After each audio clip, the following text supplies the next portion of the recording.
नमस्कार, स्वागत है साहित्यिक झरोका चैनल पर। आज हम करेंगे अज्ञे की कहानी गैंग्रीन की समीक्षा। और ये समीक्षा हम कहानी के 6 तत्वों के आधार पर करेंगे। तो आइए प्रारंभ करते हैं। देखिए, तत्वों के आधार पर अगर देखें तो कहानी की जो समीक्षा है वो इन प्रमुख तत्वों के आधार पर की जाती है, जिसमें सबसे पहले है कथा वस्तु। देखिए, कोई भी कथा वस्तु या कथानक कहानी की रीढ़ का कार्य करता है, यानी उस कहानी को आकार प्रकार देने में कथा वस्तु महत्वपूर्ण भूमिका निभाता है। जो गैंग्रीन है, इसकी जो कथा वस्तु है वो दोपहर से प्रारंभ होती है। दोपहर से लेकर रात के 11 बजे तक की कथा है, क्योंकि जो लेखक है वो दोपहर को मालती के घर पहुंचता है और उसके बाद रात को 11 बजे के आसपास वो सब सो जाते हैं। तो यहाँ तक की घटनाक्रम को, एक लघु घटनाक्रम को इस कथा वस्तु में शामिल किया गया है। इसमें अगर देखें तो मुख्य नायिका के रूप में मालती है, जो अपने पति महेश्वर के साथ पहाड़ी क्षेत्र में रहती है, क्योंकि जो उसका पति है वो डॉक्टर है और सरकारी डिस्पेंसरी में काम करता है और सरकारी क्वार्टर में ही रहता है।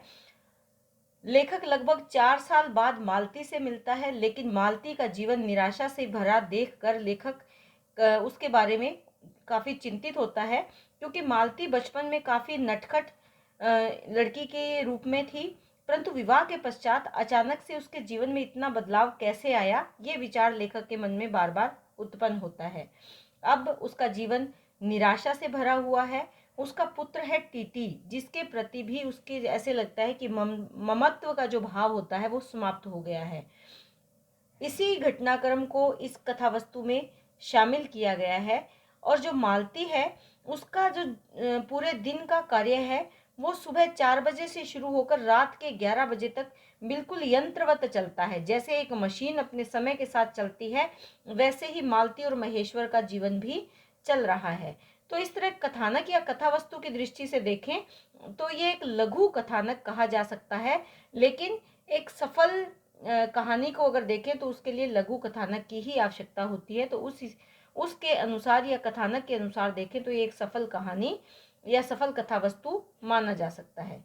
दूसरा, हम यहाँ पर जो तत्व है वो है पात्र और चरित्र चित्रण। देखिए, पात्र और उसका चरित्र चित्रण ही है जो कहानी को सफल बना सकता है, क्योंकि एक प्रमुख तत्व है। कहानी का अगर लघु आकार है तो उसमें पात्रों की संख्या भी कम ही होती है, और यहाँ पर भी पात्रों की संख्या कम है।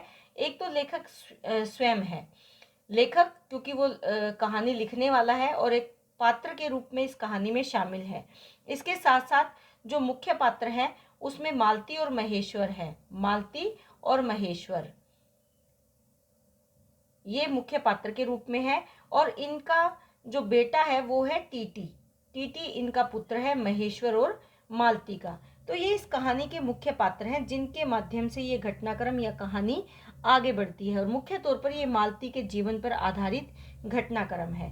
इसमें अगर मालती के चरित्र की बात करें तो इसके जीवन में अगर देखें तो निराशा के भाव अभिव्यक्त हुए हैं। यह निराशा से युक्त व्यक्तित्व है मालती का, यानी मालती निराशा के भावों से भरपूर है। उसमें किसी प्रकार की आशा या उस उमंग उसके जीवन में नजर नहीं आती।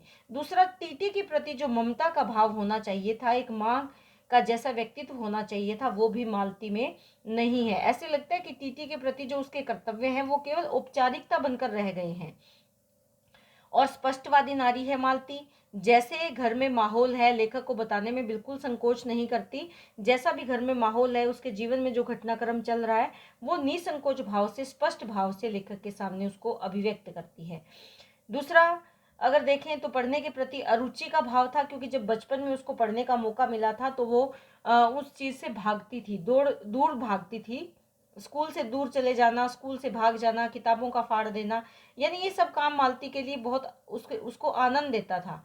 अर्थात पढ़ने के प्रति अरुचि थी। लेकिन विवाह के पश्चात जब लेखक उसे एक फटा हुआ पेपर या अखबार का टुकड़ा पढ़ते हुए देखता है तो उसे वो दिन याद आते हैं, और ऐसे लगता है कि मालती में अब पढ़ने की इच्छा जागृत हो रही है।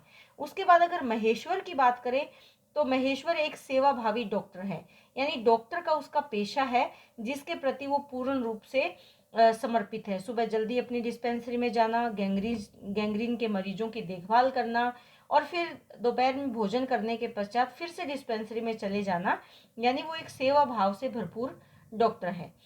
टीटी एक चिड़चिड़े स्वभाव का बच्चा है। ये यहाँ प्रमुख पात्र के रूप में नहीं है, तो इसकी विशेषताएं नहीं पूछी जाएंगी। तो इन दोनों की विशेषताएं, क्योंकि हम यहाँ पात्र और चरित्र चित्रण कर रहे हैं, तो उसमें मालती और महेश्वर के जीवन की या इनके चरित्र की जो विशेषताएं हैं वो आप जरूर करेंगे, क्योंकि ये 4 नंबर में प्रश्न पूछ लिया जाता है कि मालती के चरित्र की क्या विशेषताएं हैं या महेश्वर के चरित्र की क्या विशेषताएं हैं। ये आपको अलग से तैयार करने की आवश्यकता पड़ेगी, इसीलिए मैंने यहाँ थोड़ा विस्तार से यहाँ करवाने का प्रयास किया है। उसके बाद देश काल और वातावरण की अगर बात करें तो कहानी का जो क्षेत्र है वो एक पहाड़ी क्षेत्र है, और वैसे भी किसी भी कहानी को रोचक बनाने के लिए देश काल और वातावरण बहुत ज़्यादा ज़रूरी हो जाता है। तो इस कहानी में अगर देखें तो वो पहाड़ी क्षेत्र का वातावरण यहाँ पर प्रस्तुत किया है कहानी में।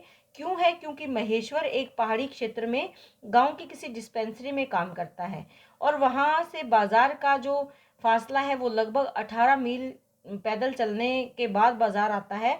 और लेखक भी जब मालती के घर आया तो उस बाजार से 18 मील पैदल ऊपर पहाड़ी पर चढ़कर वो उसके गांव तक पहुंचा, जहां मालती सरकारी क्वार्टर में रहती है। तो वातावरण की अगर दृष्टि से देखें, चारों ओर पहाड़ी इलाके का वातावरण है, जिसको लेखक ने बहुत ज़्यादा विस्तार से वर्णित नहीं किया। क्यों? क्योंकि यहाँ पर बाहरी वातावरण से कहीं अधिक जो आंतरिक वातावरण है, किसका? पात्रों का, पात्रों के जो मन का वातावरण है उसको यहाँ लेखक ने चित्रित करने का प्रयास किया है। क्यों? क्योंकि मालती और महेश्वर दोनों ही मानसिक रूप से पीड़ित हैं। इसीलिए इस कहानी का नाम क्या है? गैंग्रीन। गैंग्रीन का तात्पर्य क्या है? गैंग्रीन के माध्यम से यहाँ क्या बताना चाहते हैं लेखक कि ये गैंग्रीन एक बीमारी केवल शारीरिक बीमारी नहीं है, बल्कि ये एक मानसिक बीमारी है। किसको हो गई है? मालती को और महेश्वर को, क्योंकि ये बिल्कुल उसी प्रकार मानसिक रूप से गैंग्रीन से ग्रस्त है जैसे शारीरिक रूप से गैंग्रीन से पीड़ित कोई जो बीमार व्यक्ति है वो धीरे धीरे उसके शरीर में गैंग्रीन बढ़ता चला जाता है और वो मृत्यु को प्राप्त होता है, या उसका कोई अंग काट दिया जाता है। तो ऐसे लेखक को लगता है कि महेश्वर और मालती के शरीर तो स्वस्थ है, लेकिन वो मानसिक रूप से गैंग्रीन से ग्रस्त हो गए हैं। यानी मानसिक रूप से वो इतने ज़्यादा यूं कहें कि इस तरह से वो निराशा के शिकार हो गए हैं, अपने जीवन में जो प्रसन्नता है, प्रेम है, वो शायद भूल चुके हैं, उसको शायद गैंग्रीन लग चुकी है। ऐसा लेखक बताना चाहते हैं इन पात्रों के माध्यम से और इन घटनाओं के माध्यम से। उसके बाद देखेंगे संवाद योजना। देखिए, संवादों के माध्यम से या संवाद शैली के माध्यम से जो पात्र हैं वो अपने भावों को अभिव्यक्त करते हैं और कहानी को आगे बढ़ाने में या गति प्रदान करने में सहायक होते हैं। लेकिन ये कहानी मुख्य रूप से वर्णनात्मक शैली में है, क्योंकि लेखक स्वयं इस कहानी का वर्णन कर रहे हैं, तो मुख्य रूप से ये वर्णनात्मक शैली में लिखी गई हैं। लेकिन फिर भी पात्रों के जो लघु छोटे छोटे संवाद हैं वो इस कहानी में रोचकता प्रदान करने में पूर्ण रूप से सक्षम है। 5वां जो तत्व है वो है भाषा शैली। देखिए, भाषा की अगर बात करें तो हिंदी में लिखी हुई ये कहानी है, मुख्य भाषा यहाँ पर हिंदी है, लेकिन इसके साथ साथ पात्रों के, क्योंकि पात्र पढ़े लिखे हैं, तो यहाँ पर अंग्रेजी के, फारसी के, उर्दू के शब्दों का भी सुंदर प्रयोग लेखक ने किया है। भाषा कहीं पर भी भावों को अभिव्यक्त करने में बाधक सिद्ध नहीं होती, बल्कि सरल स्पष्ट भाषा का प्रयोग यहाँ पर और मनोभावों को अभिव्यक्त करने वाली भाषा का प्रयोग लेखक ने किया है। शैली की अगर बात करें तो मुख्य तौर पर कहानी में संवादात्मक शैली का प्रयोग किया जाता है, लेकिन यहाँ पर संवाद शैली के साथ साथ वर्णनात्मक शैली का प्रयोग किया है, क्योंकि लेखक स्वयं यहाँ पर मुख्य पात्र के रूप में है। तो लेखक ने जो देखा उसका वर्णन यहाँ पर किया है, यहाँ तक कि मालती के द्वारा किए गए कार्यों, महेश्वर के व्यवहार और उन सब का यहाँ पर क्या किया है? वर्णन किया है। तो इस तरह से हम अगर भाषा शैली की बात करें तो यहाँ पर क्या है? मुख्य तौर पर संवादात्मक और वर्णनात्मक शैली है। उसके बाद है उद्देश्य। उद्देश्य की दृष्टि से अगर देखें तो ये एक सफल कहानी कही जा सकती है जो कि अपने उद्देश्य को पूर्ण करती है। इसमें जो सबसे प्रमुख उद्देश्य है वो नारी जीवन की दशा का वर्णन करना, क्योंकि नारी का जीवन विवाह से पहले कुछ और होता है और विवाह के पश्चात उसके जीवन में कैसे अचानक से परिवर्तन आ जाता है उसको मालती के माध्यम से यह लेखक ने दिखाया है। इसके साथ साथ जो आपसी संबंधों में नीरसता है वो कैसी है, क्यों है, उसका यहाँ पर वर्णन किया है मालती और महेश्वर के माध्यम से। यानी आपसी संबंधों में जो नीरसता आ गई है उसको दिखाना भी लेखक का मुख्य उद्देश्य है, क्योंकि ये केवल मालती और महेश्वर के जीवन में ही नहीं बल्कि वर्तमान समय में सभी परिवारों में नीरसता का भाव व्याप्त है।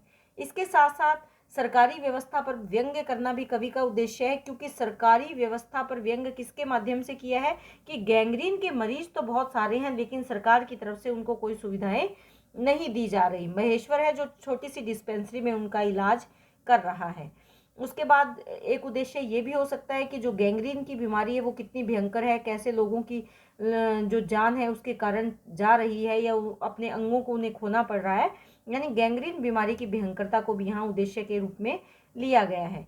इसके साथ साथ डॉक्टरी पेशे में जो अमानवीयता का व्यवहार किया जाता है या अमानवीय, देखिए ये बहुत ही आज के समय में, आज के संदर्भ में देखें तो डॉक्टरी पेशे में अमानवीयता व्याप्त है। आज भी हम देखते हैं कि कैसे अस्पताल में एक जो आम इंसान है उसके साथ कैसा व्यवहार किया जाता है, कैसे एक छोटी सी बीमारी को एक बड़ी बीमारी बनाकर उसका कितना लंबा इलाज किया जाता है, उससे पैसे ऐंठ लिए जाते हैं, बहुत सारे रुपए उससे ऐंठ लिए जाते हैं, या फिर कुछ बीमारी ना होने पर भी ऑपरेशन के नाम से उसके अंगों को निकाल लिया जाता है। यानी मानवीयता अगर देखें डॉक्टरी पेशे में तो कैसे हमारे दिन ब दिन ये समाज में बढ़ रही है उसका चित्रण यहाँ पर किया गया है।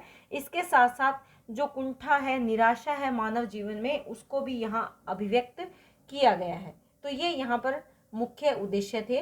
तो यहाँ पर हमने मालती के चरित्र की विशेषताएं की कि वो निराशा से युक्त है, उसमें ममता का जो भाव होना चाहिए वो नहीं है, पढ़ने के प्रति अब उसमें रुचि नहीं है, अब थोड़ा सा विकसित होने लगी है, लेखक को ऐसा महसूस होता है। मालती कहीं प्रकट नहीं करती बल्कि पढ़ने के प्रति मालती की अरुचि ही अभिव्यक्त हुई है उसकी प्रारंभिक घटनाओं में अगर देखें तो। इसके साथ साथ वो एक स्पष्टवादी नारी है। महेश्वर के बारे में जो हमने यहाँ पर जाना, इस महेश्वर के चरित्र की क्या विशेषताएं हैं। एक तो सेवाभावी डॉक्टर है, दूसरा पत्नी के प्रति कोई अच्छे भाव नहीं बल्कि उपेक्षा का भाव है, पत्नी के किसी भी कार्य में हाथ नहीं बटाता, उसके सुख दुख में कोई सहयोग नहीं करता, यहाँ तक कि टीटी को संभालने में भी मदद नहीं करता है, लेकिन एक अच्छा मेजबान है क्योंकि लेखक के घर आने पर उसकी सुख सुविधाओं का पूरा ध्यान वो रख रहा है, तो एक अच्छा मेजबान है। इसके साथ साथ महेश्वर का स्वभाव भी काफी सरल स्वभाव है, यानी सरल स्वभाव का व्यक्तित्व है महेश्वर का। तो ये महेश्वर और मालती के चरित्र की विशेषताएं भी हमने यहाँ जानी, और इसके साथ साथ उद्देश्य क्या है उसके बारे में भी मैंने यहाँ विस्तार से आपको बताने का प्रयास किया है। तो यहाँ पर जो प्रश्न हमारे तैयार हुए, एक तो हमारा कहानी के तत्वों के आधार पर समीक्षा, दूसरा मालती के चरित्र की विशेषताएं, तीसरा महेश्वर के चरित्र की विशेषताएं, और चौथा क्या है, गैंग्रीन कहानी का मुख्य उद्देश्य क्या है। ये हमारा चौथा प्रश्न यहाँ पर तैयार हुआ। तो इस तरह एक प्रश्न के साथ थोड़ा विस्तार से अगर इसको समझेंगे तो अनेक सारे प्रश्न आप यहाँ से कर पाओगे। तो उम्मीद करती हूँ कि ये वीडियो आपको बहुत अच्छे से समझ में आया, और अगर ऐसा है तो अपना कमेंट ज़रूर करें। इसके साथ साथ चैनल को लाइक, शेयर, सब्सक्राइब करते रहें। बहुत बहुत धन्यवाद।